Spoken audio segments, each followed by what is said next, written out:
Hello and welcome to another one of our assembly videos. I'm Rick, creator of Revelation Skirmish, a destructive combined arms miniatures game that you can 3D print from home. In this video, I'm going to be assembling a Mercenary, or really more specifically, a Blood Wolves Sierra H3V. You can purchase this model from our site, link is in the description below. This version of the kit for the Sierra H3V is actually going to be 9 different parts. You have the torso, the Kraken launcher missile launcher, yeah, it's way too much. The jumper pack, the thruster for the jumper pack, the left and right upper arms, the left and right cannon arms, and then the legs and pelvis are a single piece. Now, something I'd like to point out really quick, the base, which is a 50mm or medium WarMech base, has notches. Those notches indicate the rear arc. Anytime you see notches on the base, kind of see that there, you can see that little tiny cutout right there. The notches indicate the rear arc for vehicles and WarMechs and everything else, all right? So, one other thing to point out, whether you 3D print this from home or if you buy it from us as a print and it would kind of come to you like this in this sort of kit, the arms are mirrored. And by that I mean they're, basically the same part. Now you could print the right arm or the left arm twice, but one thing that we've added, this is a updated version of the previous Sierra H3V that we had available. This particular one also now has ejection ports. So an easy way to be able to tell, and I had it backwards, so it's a good way to be able to tell when you're doing these videos. When it comes time to assemble, if you properly mirrored or if you bought it from us, you're going to see 3 different ejection ports. There's going to be one here at the front, another one on the front. Those are for the machine gun, obviously. And then you're going to have one on the outside of the arm, which indicates for the main cannon, okay? So if you see the ejection port, that means that arm is going to be on that particular side. So in this case, the ejection port, if we flip it around so that we're angling it more of like how you would see it if you were piloting the mech, the ejection port's going to be on the outside. So on this one, it'll be the right arm, this one will be the left arm. So we'll go ahead and kind of lay those down in such a way that we'll remember that for later. As we move forward with assembly, I always like to, with the Sierra, I like to glue the jumper pack together first by getting the thruster in here, because that way it has time to cure while we move on to other things. So kind of just set that there, and let that bad boy start drying and getting all ready for everything else it's got to do. I also like to go ahead and take the legs. Now, since they're already together, they already balance themselves nicely. You don't have to worry about trying to glue them to the pelvis with this particular kit. I think I'm gonna have this mech just charging straight forward. It's kind of the purpose of this particular pose, but at least with these legs. So I'm gonna go ahead and glue this onto the base, aiming straight ahead. And as I've mentioned in previous assembly videos, I like for the torso to be angled in the direction that's opposite, or if, like in the case of like the Juggernaut or the Goblin, those mechs have heads, very clear heads. I just angle the head by the same rule, opposite of the front arc. So that way it always treats, wherever it's line of sight, like if there was a pilot in there and he's always looking straight ahead, where's that gonna be? Opposite of the rear arc. At least that's how I put mine together. So we're gonna go ahead and let those legs start drying to the base. The jumper pack is probably ready for us to go ahead and glue that to the torso. Just pop that in. As with all the other Sierra kits, jumper pack nozzles are going to be angled downward. This big one is the bottom, right? So if you see that little tiny nub there, that's actually one of the cameras for the Sierra. That's what all of these are. They're not actually bolts.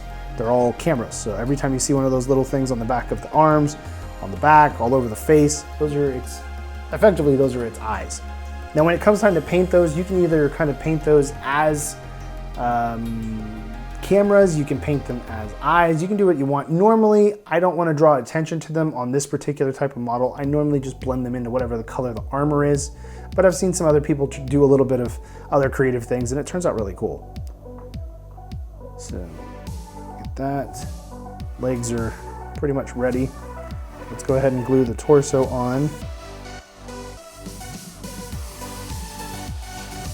As I said, we want this one aimed straight ahead, but we want it kind of angled down. This is kind of, if you kind of treat it as like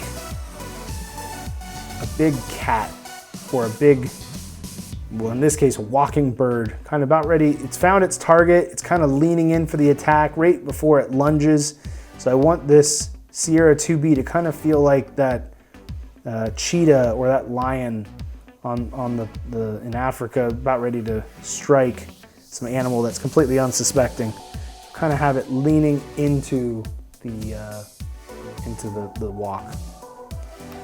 Do the missile here, which is aimed straight ahead, but because the torso is kind of angled downward, we're going to offset that and have the missile aimed a little bit up. So that way it's kind of tracking the horizon rather than angling down with the torso. Now, for this pose, we tried something different. Normally, with most of the time you ever see Western mech models of any kind, whenever you plug the arm in, it's basically always aimed kind of like in an L shape, right? But with this one, we decided to try something different, kind of lean into that giant predator bird kind of idea, especially because in the lore, a lot of times the Sierra is described as a bird, the way that it moves, especially with the legs. So with the arms here, we're gonna kind of have them at this very bent, kind of folded wing kind of idea. So I'm gonna go ahead and put the glue here onto this arm. And we wanna try to keep that bent angle. So it's gonna kind of have the shoulder, the top of the shoulder, aimed at the enemy. And that's because it's basically creating a smaller, lower profile for itself. It's tucking its arms in, and then that way it's still able to fire, but it's not as large of a target to receive incoming attacks. So I'm gonna set this one in such a way that I can see it, because in that way what I'm hoping is that when I do the left arm, because they're supposed to be mirrored of each other, that I'm able to put this in such a way that they feel incredibly close for being done by, by human hands. I think they're pretty darn close. Before they totally cure, we can try to line up the cannons to one another and kind of see how they, and they are pretty close. Probably close enough that if I were to take them apart, I might end up making it worse than if I just leave them the way they are. So now we can start to assemble the arms to the torso. We want to try to see where the face is at and try to aim the cannon right smack ahead.